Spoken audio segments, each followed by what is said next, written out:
come every week to Halifax. But I just want to say, d'abord, merci. Une bonne discussion avec la Chambre de commerce d'Halifax, évidemment. Il y a beaucoup. Ce budget-là parle aux gens d'Halifax, parle à la Nouvelle-Écosse, parle au Canada Atlantique quand on parle de défense, quand on parle d'investissement en infrastructure, quand on parle des petites et moyennes entreprises. C'était vraiment une belle discussion. Puis évidemment, j'ai eu la chance de parler au maire Andy Fillmore. Je vais rencontrer le premier ministre Houston un peu plus tard aujourd'hui, le commandant aussi de la base, parce qu'on sait qu'ici, on disait on a 2 de la population, environ 20 des militaires qui sont ici, 40 des actifs militaires. Donc, une visite importante parce que moi, je vois beaucoup d'opportunités pour le Canada Atlantique. So I was just saying it was great to be at the Halifax Chamber of Commerce.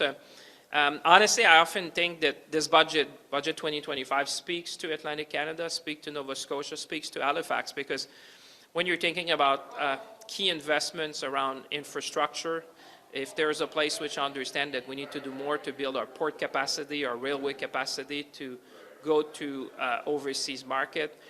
When you're looking at housing, I was just with Mayor Fillmore. Mayor Fillmore said, it's great here because we have, 2% of the Canadian population, but 20% of the armed forces members live in the area, and 40% of the assets of the military are here. So as we make these generational investment in armed forces, obviously that's good news for Halifax, and housing will be needed. We also talk with the Chamber of Commerce about productivity innovation. Obviously, when you're in a region where biotech, where clean tech, where the defense industry, a lot of small and medium-sized businesses in the defense industry, obviously this is all good news in the sense of they can now invest and grow their business. Canada is the most competitive tax jurisdiction for new investment.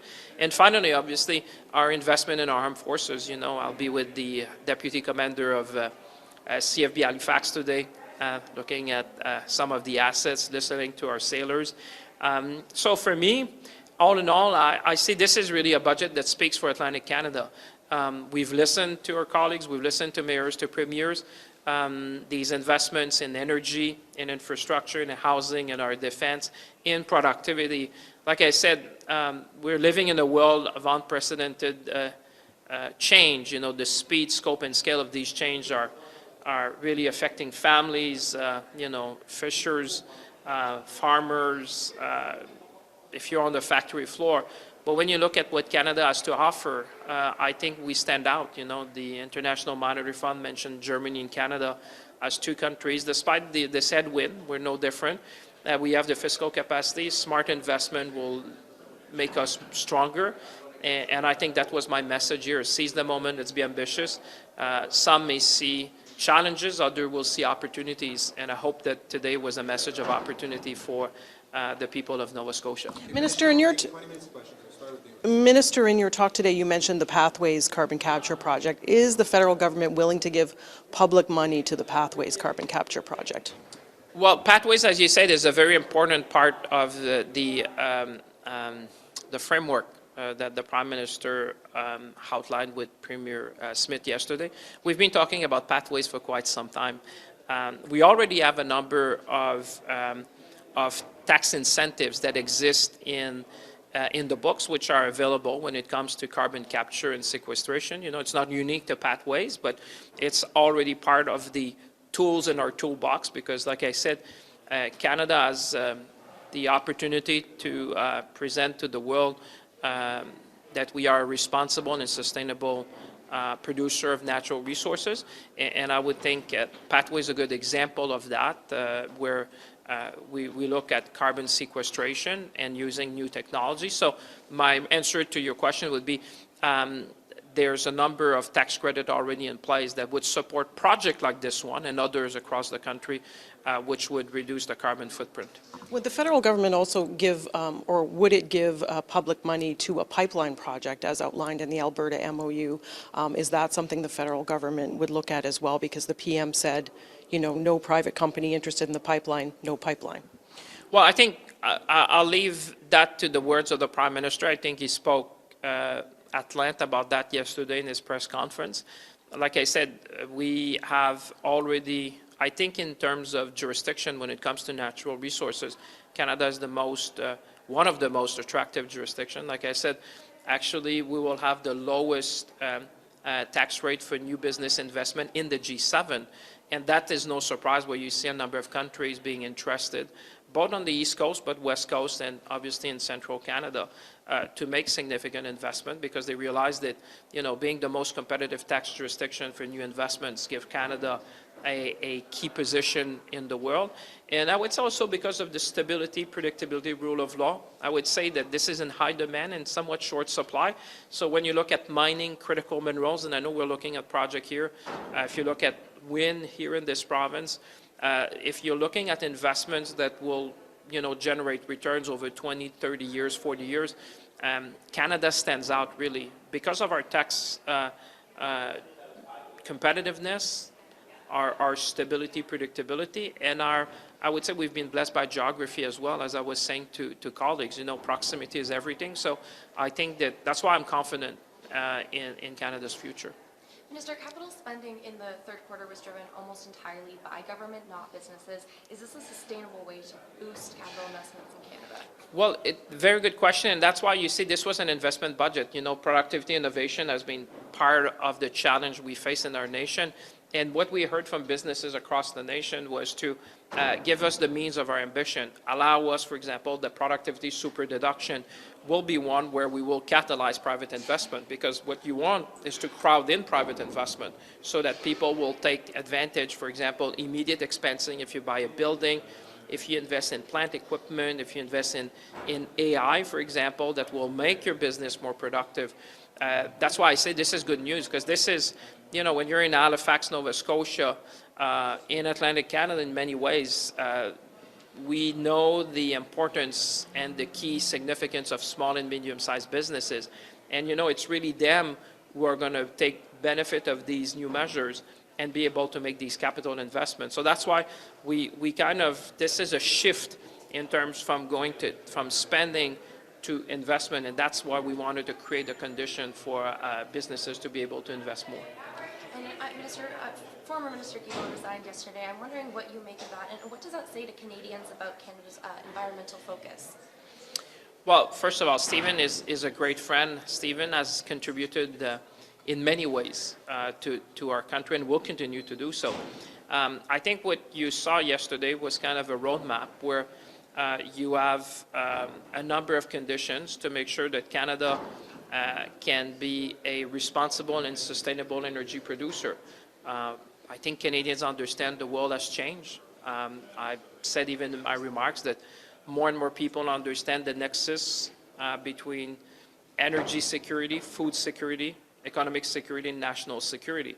In a world which is very different than the one we had before, we need to do two things. We need to be more resilient and at the same time continue the work that we've been doing to reduce our carbon footprint, because climate change is the challenge of our time, and therefore I think that Canada is in a good place to be a leader when it comes to the responsible and sustainable use of natural resources. So that's why I said, great contribution, great friend. He's going to continue to do so, and we're going to continue to listen to him, and at the same time, provide the roadmap that the Prime Minister provided yesterday for responsible and sustainable use of our natural resources. En français, s'il vous plaît. Peux-tu répéter? Peux-tu répéter ça en français? Ensuite. Oui, bien écoutez, ça me fait grand plaisir. D'abord, sur Stephen Guilbeault, vous savez, c'est un ami, c'est un collègue cher, c'est quelqu'un qui a contribué énormément à l'agenda politique au Canada, qui va continuer de le faire, et on va toujours continuer d'écouter. Je pense que ce qu'on a présenté hier, ce que le Premier ministre a présenté, c'était une stratégie qui va permettre au Canada de devenir un producteur responsable d'énergie, comme on peut l'être, de façon renouvelable, mais aussi responsable. Je pense que c'est les deux mots qui sont importants quand on parle de ressources naturelles. On peut s'inspirer de plusieurs pays, par exemple comme la Norvège, qui ont réussi à être des producteurs responsables d'énergie. Alors le Canada, ce qu'on a présenté hier, c'est vraiment cette feuille de route-là. On est conscient qu'en même temps qu'on puisse exploiter les ressources naturelles, il faut le faire en réduisant l'empreinte carbone. Puis je pense qu'hier, il y a eu ce plan-là avec beaucoup de conditions qui montrent la voie. Puis je pense qu'on va toujours continuer dans le travail important qu'on fait de réduire nos émissions de carbone. On est tous conscients que l'enjeu des changements climatiques, c'est l'enjeu de notre génération, puis qu'on doit tous y contribuer. Mais je pense qu'on est capable de concilier les deux, et c'est certainement ce que hier on a présenté avec le premier ministre. Je voulais savoir une réaction face au départ de Stephen Guilbeault. Bien, comme je le disais, Stephen, c'est un ami, c'est un collègue, c'est quelqu'un qui est apprécié de tous et de tous. Les collègues au sein du caucus, il a contribué beaucoup. Moi, je pense qu'il va continuer, on va continuer de l'écouter. Mais comme je disais, c'est ça. Je pense que comme pays, les gens comprennent que le monde a changé aussi en peu de temps, que la sécurité énergétique, la sécurité alimentaire, la sécurité économique, la sécurité nationale font un tout aujourd'hui, qu'on doit devenir plus résilient, mais qu'on doit le faire de façon responsable. Et qu'on doit le faire aussi d'une façon renouvelable, c'est-à-dire travailler avec l'industrie pour avoir un cadre qui va nous permettre d'exploiter les ressources naturelles de façon responsable et de façon renouvelable. Tous conscients, comme je disais, que l'enjeu des changements climatiques, c'est l'enjeu le plus important de notre génération. Donc, on va continuer de travailler. C'est pour ça qu'hier, c'est vraiment plus une feuille de route qui met beaucoup de conditions, qui dit si ces conditions-là sont remplies, on va être capable de, je pense, concilier ces deux réalités-là, dans un sens l'économie et l'écologie, où on essaie d'arriver ensemble pour dire, bien là, on s'est donné une feuille de route qui va permettre de faire les deux. Est-ce que ça va passer au Québec, ces reculs en matière environnementale? Bien, écoutez, moi, je pense que les gens chez nous comprennent le monde dans lequel on vit. Le monde a beaucoup changé durant les derniers mois. Moi, je dis souvent, c'est l'ampleur, la vitesse, l'échelle même de ces changements-là. C'est au niveau de la géopolitique, des chaînes d'approvisionnement, des tarifs, de la technologie. Et je pense que les gens, autant dans leur cuisine que, par exemple, dans les usines, dans les champs, les gens comprennent que le monde est en train de changer puis qu'on a avantage à être plus résilient, moins dépendant, plus résilient. On a des ressources naturelles, comme au Québec, par exemple, au niveau minier, on a tout ça. Le Québec a aussi beaucoup à offrir en matière d'énergie. Mais il y a cette conscience-là aussi que est-ce qu'on est capable de concilier ces deux réalités-là ensemble, d'utiliser la technologie pour en même temps être capable d'exploiter nos ressources naturelles, mais de le faire de façon responsable? Je pense que la réponse, c'est oui. Et c'est pour ça qu'hier, on a présenté une feuille de route qui tient compte de ces changements-là géopolitiques, qui tient compte des changements climatiques, puis qui offre une voie de passage où on peut se rallier derrière en disant, bien, écoutez, comme d'autres pays ont réussi à le faire, prenez la Norvège, par exemple, qui a réussi à faire j'allais dire, de se donner un plan de match pour dire, écoutez, on va concilier ces deux choses-là. Puis je pense qu'hier, c'est ça que le premier ministre a présenté au pays. Minister, I had a question. Yesterday, Prime Minister Carney did a deal with Alberta that, among other things, exempted it from, for example, clean energy regulations. I wondered how other provinces, like here in Atlantic Canada, might be able to achieve the same consideration from it. Well, different parts of the country have different energy mix, as you would know. You have to look. I know here we're blessed. I mean, you're in Nova Scotia, you're in Halifax, you're blessed by a number of things, one of which is I was just with a number of proponents who have very large projects, for example, on offshore wind. There's some who talks onshore wind. We're talking about the Atlantic Loop. At the time, we're talking Wind West. I mean, there's a number of things in this province to produce more energy. I think people understand we need to produce more energy. We need to electrify more, a number of things to make sure that electrification will be key for the economy of the future. So I would say I would not necessarily make the analogy between one region and the other because the energy mix is very different. If you're here in Nova Scotia, for example, where you have a lot of projects on the book, if you compare that to Quebec and other places or Manitoba or other places, or in British Columbia. So I think every region has its own distinct, I would say, energy mix, and that's why yesterday, like I said, the Prime Minister, as part of a number of things, said we will make sure we work with in this case with Alberta, to make sure that we, at the same time that we set a number of conditions, but that we will make sure that we will reduce also the carbon footprint. Behind the camera, sorry, and then we'll come back.